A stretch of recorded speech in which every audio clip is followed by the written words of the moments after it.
Λοιπόν, γεια σας σε όλους που με παρακολουθούν. Τώρα, ώρα να σας δείξω το δωμάτιο μου. Εδώ έχουμε την οχολέρα.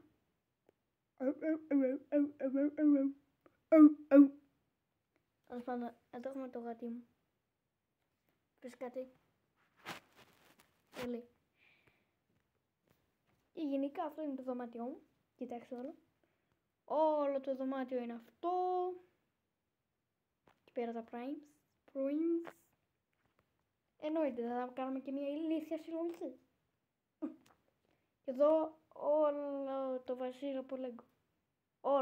Όλο. Και εδώ. Έχεις να πεις τίποτα? Ή απλά θα κάτσεις και θα κοιμάσαι?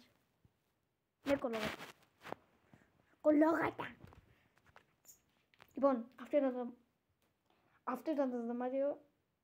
Ελπίζω να σας άρεσε. Μένα. Ciao.